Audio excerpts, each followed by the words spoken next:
আসসালামু আলাইকুম। Hello everyone, কি অবস্থা সবাই? সবাই কেমন আছেন? আশা করি সবাই ভালো আছেন।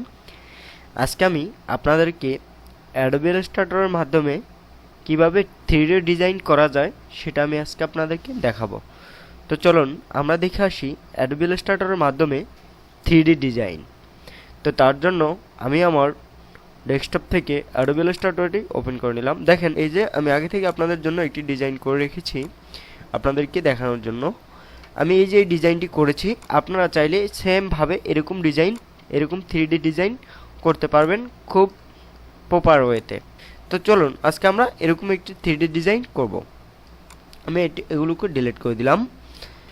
তো তার জন্য আমরা একটি হার্ডবোর্ড নিয়ে নেব। এটা A4 সাইজও হতে পারে, আপনার যেই সাইজ সুবিধা, যেই সাইজ সুবিধা আপনার ওই সাইজ নিয়ে নেবেন। তো এখান থেকে আমরা সর্বপ্রথম এই যে স্টার টুল দেখতে পাচ্ছেন, স্টার টুল নেব। আমরা এখান থেকে স্টোক কালারটা হাইড করে দিব, ফিল কালারটা নান করে দিব। ওকে, তো স্টোক কালারটা হাইড করে দিলাম, আমি ফিল কালারটা নান করে একটা কালার দিয়ে দিলাম। এখানে আমি এই কালারটা বসালাম প্রথম। ঠিক আছে, ওকে, আমরা এখানে স্টারটা ব্যবহার করলাম। আমরা এটাকে একটু বসিয়ে নিই ছোট করে। ওকে, এখন আমরা কন্ট্রোল সি দিয়ে কপি করব। এটা কপি করার পরে কন্ট্রোল এফ দিয়ে আমরা উপরে পেস্ট করব। কিবোর্ড থেকে অল্টার শিফট একসাথে ধরে আমরা এটাকে আবার বসাবো। ওকে, আমরা হ্যাঁ, ওকে, দেখেন আমি এটাকে কয়েকটা কালার দিব যাতে আমাদের ডিজাইনটা দেখতে একটু সুন্দর হয়। তো আমি এখান থেকে এই কালারটা দিলাম। ওকে, আমি আবার কিবোর্ড থেকে কন্ট্রোল সি দিয়ে কপি, কন্ট্রোল এফ দিয়ে সামনে পেস্ট করব। অল্টার শিফট ধরে আরেকটা সাইজ করে নেব।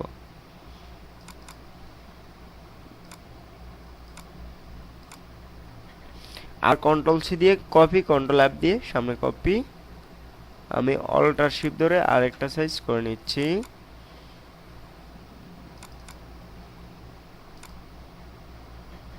এটা তো হয়েছে মনে হয়।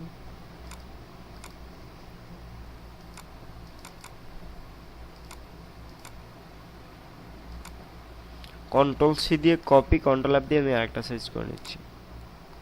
শিফট অল্টার একসাথে ধরে ওকে, এখানে রেড বসিয়ে দেব। এটা বসিয়ে দেব। ওকে, তো দেখতে পাচ্ছেন আমরা এই যে তারাটা আর্ট করলাম, আমরা এটাকে প্রথমত গ্রুপ করে নেব। কিবোর্ড থেকে কন্ট্রোল জি দিলে এটা গ্রুপ হয়ে যাবে। তো আমাদের এটা দেখেন অলরেডি গ্রুপ হয়ে গেছে। গ্রুপ হওয়ার পরে আমরা এটাকে মতো বসিয়ে নেব। তো আমি এটাকে এখানে বসিয়ে দিলাম। ওকে, আমাদের এটা এখানে বসে গেছে। এখন আমরা এটাকে কপি করব। কিবোর্ড থেকে অল্টার ধরে এটাকে অল্টার শিফট ধরলে সেম দূরত্বে এটা কপি হবে। তো আমি কিবোর্ড থেকে অল্টার শিফট ধরে সেম দূরত্বে কপি করলাম। আবার আমরা এই দুটাকেও গ্রুপ করব। গ্রুপ করে কিবোর্ড থেকে অল্টার ধরে এই দুটাকে কপি করব। অল্টার শিফট ধরে কপি করব। এখানে আরেকটা বসবে, আমি একে আনগ্রুপ করে দিচ্ছি। আনগ্রুপ, এখন একটা বসিয়ে দিচ্ছি, শিফট অল্টার। ওকে, বসিয়ে দিলাম। এবার সবগুলোকে আমরা গ্রুপ করব। কিবোর্ড থেকে কন্ট্রোল জি দিয়ে আমরা সবগুলোকে গ্রুপ করলাম। গ্রুপ করার পরে আমি কিবোর্ড থেকে অল্টার ধরে এটাকে নিচে এনে অল্টার শিফট ধরে নিচে এনে বসায় দিলাম। ওকে, তো এখন আমরা যদি কিবোর্ড থেকে কন্ট্রোল ডি পেস্ট করতে থাকি তাহলে এগুলো সেম রেশিওতে পেস্ট হতে থাকবে। তো আমি কিবোর্ড থেকে কন্ট্রোল ডি দিলাম। ওকে, তো দেখতে পাচ্ছেন এখান থেকে আমাদের কাজটা প্রায় শেষ। এখন আমি এগুলোকে গ্রুপ করব। সবগুলোকে কিবোর্ড থেকে কন্ট্রোল জি দিয়ে গ্রুপ করলাম। গ্রুপ করার পরে এখন আমি এগুলোকে সিম্বলে সেভ করতে হবে। তো তার জন্য আমরা চাইলে সিম্বল অপশনটা আমরা উইন্ডোজ থেকে সহজে পেতে পারি। উইন্ডোজ থেকে এই যে দেখতে পাচ্ছেন উইন্ডোজ থেকে সিম্বল এই যে টিক দেওয়া আছে, তো আমরা এখান থেকেও আনতে পারি। আর না হয় আমরা এই যে দেখতে পাচ্ছেন এই যে এখান থেকে আমরা আনতে পারি, সুইজার থেকে আমরা আনতে পারি। তো আমরা এখানে ক্লিক দিলাম, দেওয়ার পরে এই যে সিম্বল। ওকে, তো সিম্বলে গিয়ে আমরা প্লাস আইকনে ক্লিক দিয়ে আমরা এটাকে সেভ করে নেব। তো আমরা এটাকে সেভ করার জন্য এটাকে সিলেক্ট করতে হবে। এটা সিলেক্ট প্লাস, আমরা এখন এটার নাম দেব নিউ সিম্বল 2। ওকে, নিউ সিম্বল 2 এটার নাম দিলাম। ওকে, আমরা এটাকে সেভ করা শেষ। আমরা এখন এটাকে ডিলিট করে দিলাম। এখন আমরা আবার ইলিপসে যাব। ইলিপস টুল নেব। ইলিপস টুল নেওয়ার পরে আমরা কিবোর্ড থেকে শিফট অল্টার একসাথে পেস্ট করে আমরা এটাকে এভাবে বসিয়ে দিলাম। আমরা এখানে ফিল কালারটা বন্ধ করে দিব, স্টক কালারটা রাখবো। তো আমরা এখান থেকে এটাকে একটু অ্যালাইন করে নিই।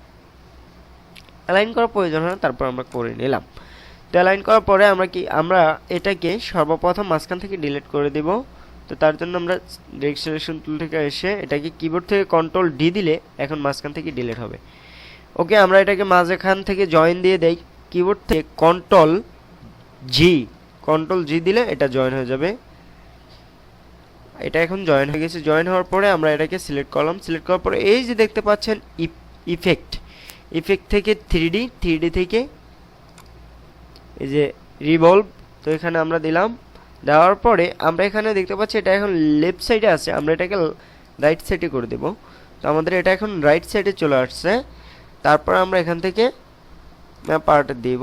ওকে, ম্যাপ আর্টে দেওয়ার পরে এখান থেকে দেখতে পাচ্ছেন এখানে এখন নান অবস্থা আছে। তো আমরা এখান থেকে এখন আমাদের ফাইলটা দিয়ে দিব। তো আমাদের ফাইলের নাম ছিল নিউ স্যাম্পল 2। তো এটা আমাদের ফাইলের নেম ছিল, এটা আমরা দিয়ে দিলাম। এখান থেকে আমরা এটাকে সিলেক্ট দিলে আমাদের এই যে দেখেন এই যে ফাইলটা এটা আমাদের উল্টো পুল্টো ভাবে বসে আছে বা এক সাইড থেকে বসে আছে। আমরা এখানে যখন স্কেল টু ফিট দিব তখন আমাদের এটা পুরোপুরিভাবে দেখতে পারলেন যেটা এখন বসে গেছে। ওকে, তো আমরা চাইলে এটাকে এভাবে টেনে খেঁচেও বড় ছোট করতে পারি, সেক্ষেত্রে সেটা ডিপেন্ড করে আমাদের উপরে আমরা এটাকে কোনভাবে রাখতে চাচ্ছি।